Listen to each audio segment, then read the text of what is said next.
characters share one thing that puts them ahead of everybody else. They can destroy weapons.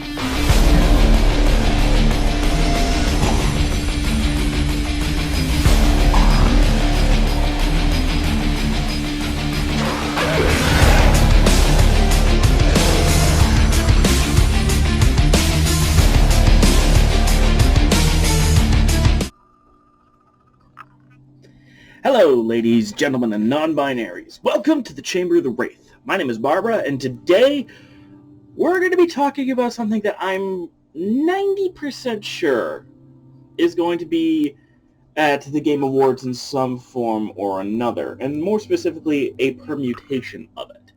NetherRealm's next game. Now, the thing about NetherRealm Studios is that it's how the channel started. I started with Mortal Kombat X, and I've done lots of NetherRealm-related videos, pretty much covering every single one of their games, even MK9. However, I'm a little bit wary, about some of the decisions, business-wise, that will be coming out of NetherRealm, so I don't know if I'll be covering it per se, but at the same time, it would be weird if I didn't. And I particularly had a thought about Injustice 3. A lot of people are saying it's Mortal Kombat 12 that's coming up next, and honestly, I wouldn't be surprised if it was Mortal Kombat 12. I'll probably make another video talking about that sometime in the next couple of days here.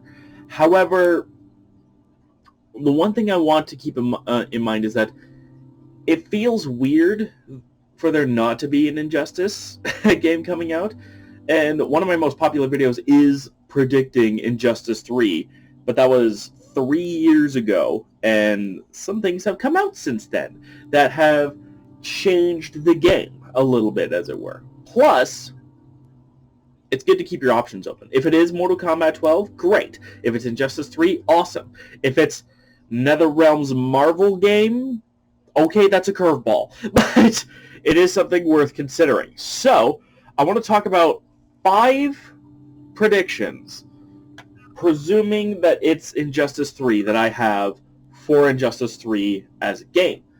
These are pretty educated guesses, but they're as educated guesses as you can get. So a lot of these might be obvious or safe, but it is worth keeping in mind that that's the whole idea behind a predictions video, in my mind. It's to find the reasonable stuff before you go crazy. So this is the safe stuff. So without further ado, let's get started. The first item on our list is the roster. Now, I'm probably going to end up making an updated version of the roster some point in the future, but for now I want to kind of get out there one of the key things that makes my old roster videos completely out of date. What DC has out now, and more importantly, what DC does not have out now. Batgirl being canned basically murders Barbara's chances of coming back, which for me is more good than bad, unless they somehow decide to pull an Oracle, which would be great. Yeah, Batgirl's gone, and a lot of things have come out that skew the roster in a certain way. For instance, with Injustice 2, the two biggest influences for the roster was the 2016 Suicide Squad movie, and more widespread on the launch roster, at least, the CW shows, like The Flash and the Arrowverse. I genuinely don't think that without those shows, characters like Captain Cold, Gorilla Grodd, and even Deadshot would have made it into Injustice 2. And yet, here we are, with those characters and more from those influences coming into Injustice 2. I mean, if it weren't for, Legends of Tomorrow, I genuinely don't think Adam would have been one of the guest characters. So, cross-promotion with Injustice is huge. It dictates not just guest character rosters, but it dictates core character rosters too. And I think with the 3 major releases that DC has had, or I guess 4 major releases over the last little while, I think those will be the biggest influences. I think that we are going to see a little bit of a Suicide Squad 2021 influence. We'll probably see a little bit of a Peacemaker influence, or maybe both. That's why I said 3 or 4, because if Peacemaker makes it into Injustice 3, that's 2 birds with 1 stone, pun not intended. But the major influences I can see actually impacting... Oh, there's even a 5th one in Doom Patrol, of course. But if there was a 5th thing that... Or if there were 2 main things I would wager are the core influences for the Injustice 3 roster, it would be Black Adam and it would be Titans. Like it or not, Titans is reaching its 4th season soon, and if NetherRealm is working on Injustice, it's the perfect opportunity for a Titans roster, which means the likes of Donna Troy, Beast Boy, and Cyborg. Well, Cyborg was basically a mainstay, but Raven coming back. Those are likely things, and it is more likely now than ever that a full Teen Titans classic roster, I call it classic because it's the one that most people remember, will be in. Like, there's a genuine chance that we'll get Nightwing, Starfire, Raven, Cyborg, and Beast Boy on the same roster, which would be huge. I mean, Cyborg isn't in Titans, but he is in Doom Patrol, and he was in Injustice, and he is, as far as I'm aware, the only Titans character to be in 2 Injustice games. So, you've got that going for him. The other major influence is Black Adam. Now, to be specific, Black Adam is probably coming back. He strikes me as one of the core mainstays. Plus, with the Black Adam movie, there's no way they're ditching him in Injustice 3, making Black Adam effectively an equivalent of Sonya Blade or Liu Kang in Mortal Kombat, in that they were not Sonya, Sub-Zero or Raiden, in one form or another, showing up in most forms of the first 3 games for Mortal Kombat, or in this case, in Injustice. But I think the key influence from the Black Adam movie will be the Justice Society. I mean, because the Justice Society shows up in Black Adam in an albeit neutered but still existent form, there's lots of Justice Society stuff you can pull from. I mean, just looking at the movie, you've got Cyclone, Hawkman, Hawkgirl could come back by extension. You have Atom Smasher, potentially, if you want another size-changing character, which would be a fun little gimmick. Dr. Fate coming back actually tracks because of the movie. And those are just 5 members of the Justice Society. We're not even counting characters like Black Canary, Jay Garrick Flash, The Thinker, and Wildcat is another one. The Thinker being one of the villains of the Justice Society, for those not in the know. Golden Age Justice Society stuff happening in 2023, 2024, whenever Injustice 3 comes out, would be huge. And Black Adam just opened the door for that. So that is the primary big thing that I'm thinking. Roster-wise, I think it will go Black Adam / because of the Justice Society, then Titans, then a tie between Suicide Squad and Peacemaker, because I have a feeling that Peacemaker is going to be one of the Suicide Squad reps, so 2 birds with 1 stone and all that. And least likely, but I can't rule it out, Doom Patrol. I can't rule out Doom Patrol just because it is also entering its 3rd season, and people really like Doom Patrol. Plus, you can have... NetherRealm loves to push boundaries and try crazy shit. And the likes of Crazy Jane or Robot Man or anything of that ilk will be fantastic to take a look at. Now, let's take a look at the next point, which is a little bit less exciting. Next up, we need to take a look at mechanics that transfer from game to game, because this is something that happens a lot in NetherRealm titles. For instance, if we go from Mortal Kombat 9 to Mortal Kombat X, one could argue the entire hit reaction juggle system was imported. They could have done something wildly different, and they didn't.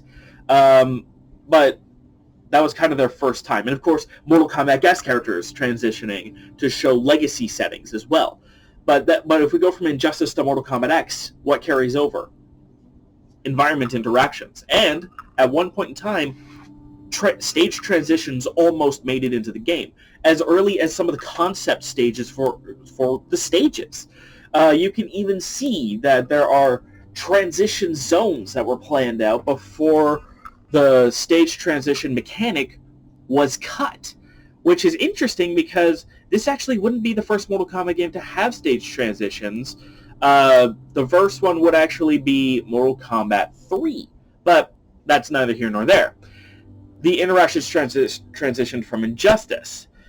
So what transitioned from MKX to Injustice 2? Well, some of the moveset options, the guest character roster in Sub-Zero and Raiden, and what was enhanced was the variation system, becoming a brand new custom variation system, or loadout system, that then became the custom variation system in Mortal Kombat 11, which also transitioned over from Injustice to just the customization aspect in general. So, what do I think is going to transition over from MK11 to Injustice 3? The Crushing Blow system. I genuinely think that they're going to do something like that for a couple of different reasons. One, something always transitions from one game to another. Usually from MK to Injustice, it's a bigger leap, but the transition is still there. Whereas from Injustice to MK, it's a smaller leap, but that leap is still noticeable. So, for instance, with this Crushing Blow system, whatever it will be, it will go from being you meet a certain requirement, you break some bones, and you get some crazy new properties like an uppercut that launches for a combo or whatever, to change it where maybe the combos aren't as reliant on crushing blows, but new properties kick in. I mean, they don't have to be bone breaking. It could just be like comic panel style impacts. I mean, think about the Zowie and the Kapow, the crazy backgrounds of the comic books.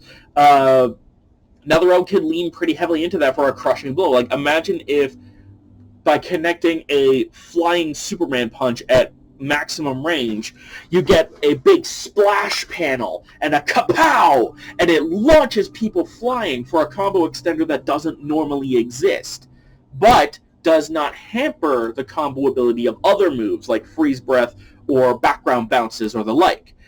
That would be huge. Plus, it would give the game a real comic booky feel, which a lot of people are concerned is missing in a lot of modern comic adaptations. Plus, imagine if playing off of this, we got an Adam West gear set for Batman.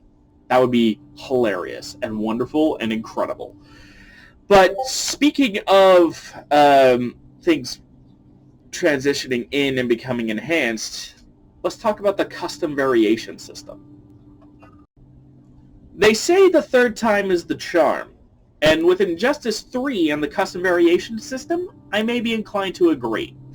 Let me elaborate. The first time we got a custom system in a NetherRealm game, besides Mortal Kombat Armageddon, because, I have to make mention of that, is with Injustice 2, they had gear that would change appearance and had stats, and the abilities were things you had to, level up a certain thing or find and unlock, and ended up basically the main gimmick of Injustice 2 not being competitively present at all because of that, which is a problem. I personally do not like how they handled that, because custom abilities in Injustice 2 would have been amazing.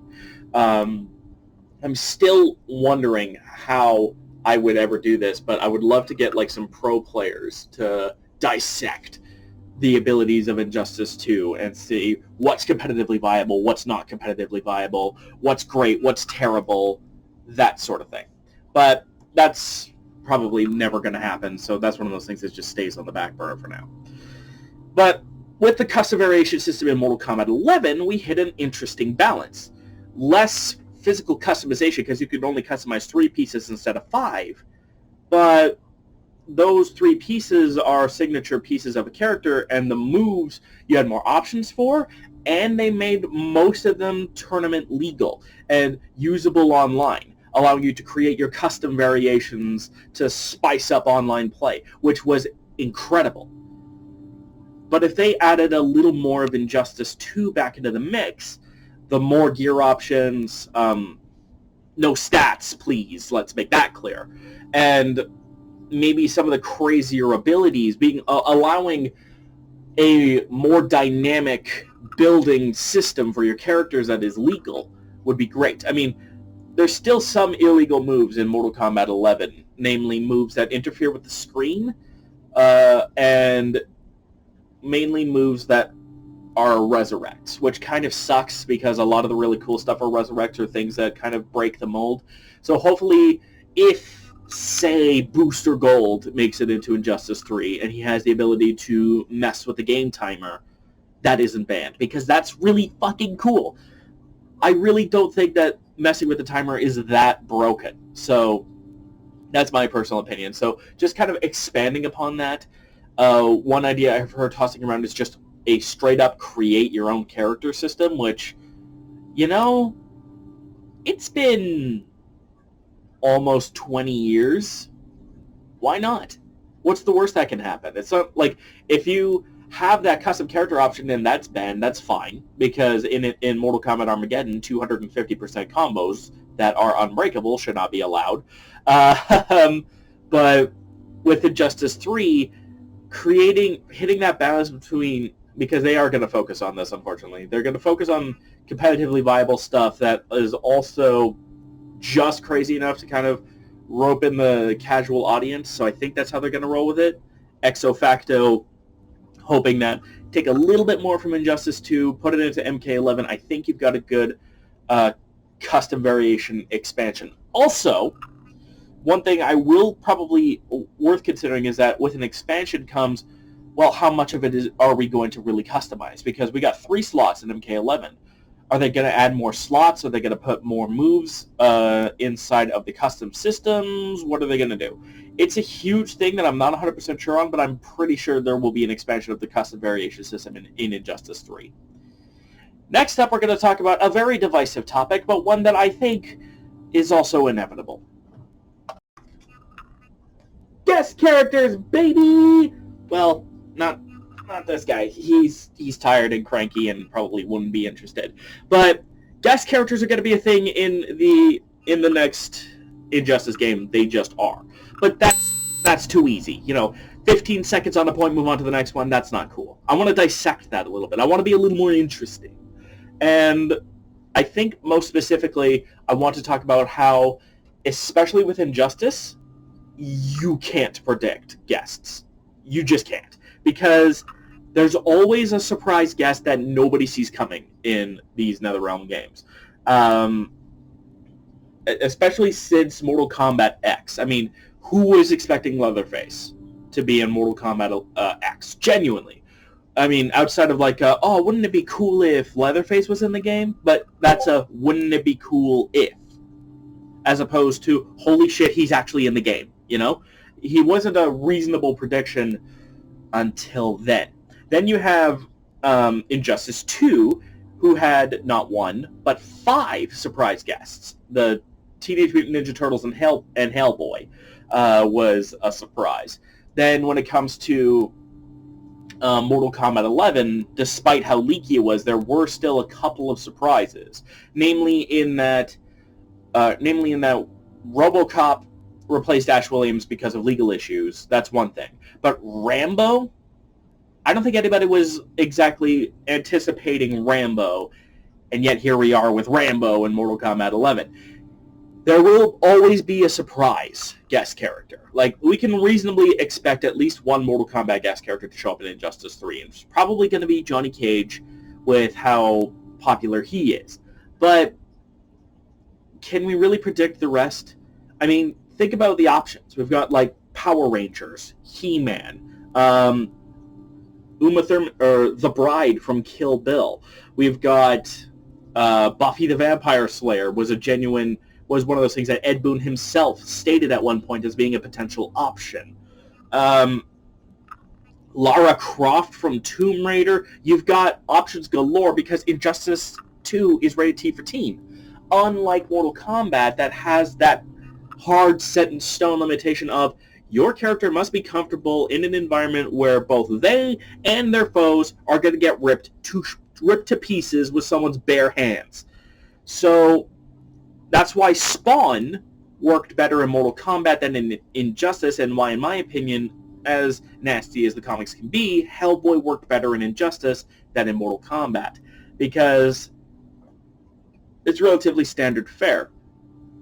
So that's why I think that is the thing.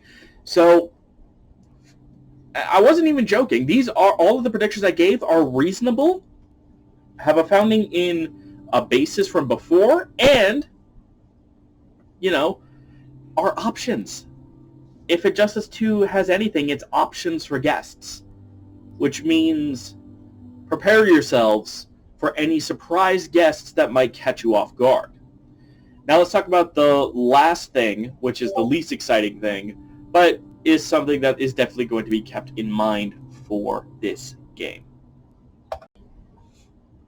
If there's one thing in Injustice 3 that is above all else guaranteed, it's that whether it stays legacy or it becomes more of a new moves get changed for various reasons fighter like Mortal Kombat, inspiration is going to strike from previous titles. So expect new characters in Injustice. Like, let's use the example of Cyclone. So going back to the first point about the Justice Society. Let's say she shows up. Well, she has wind powers. You know who else has wind powers? Fujin. I wouldn't be surprised if there was a ton of moves that were inspired by Fujin that transitioned over to Cyclone. Some form of the airwalk, some version of a lot of his tornado attacks, that kind of thing. Transitioning over from Fujin to Cyclone would make sense. Or to use another example from Injustice 1, actually. Scorpion in particular was an inspiration for Batman in two aspects. In MK9 and in Injustice 1, he has a sliding leg takedown move, which isn't exactly the same as Batman's slide kick, but you can see where the inspiration came from. And then where Scorpion has a spear, Batman has his straight grapple. Same basic idea, just tweaked a little bit to fit the character more, and how they work. So, because it's a grapnel gun, you zip towards your target instead of yoinking them towards you if you wrap them around in a chain. With Injustice 3, I expect a lot more of this. I expect more things like this to kick in, where more inspiration from older fighters comes in, and we get to see new attacks. Like, another example, Shot in the Dark, Big Barda makes it in. Give her some of Shiva's moves. Like, give her some big grabs and some crazy, like, wrestling-style moves and things like that, and you're set. But that's basically it, really. Just expect you to be sitting there watching a reveal trailer for, let's say, Cyclone or Big Barda or whoever, and then you recreate the Leonardo DiCaprio meme. Just saying.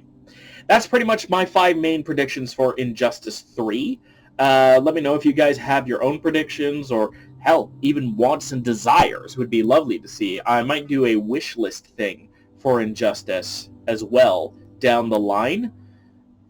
I don't know if that's going to interfere too much with the Mortal Kombat 12 prediction video, but it's going to be an interesting time for sure for NetherRealm and for the channel as a whole if NetherRealm is releasing a new game within the next year or two. So don't forget to be awesome, my friends. I'll see you guys on the other side.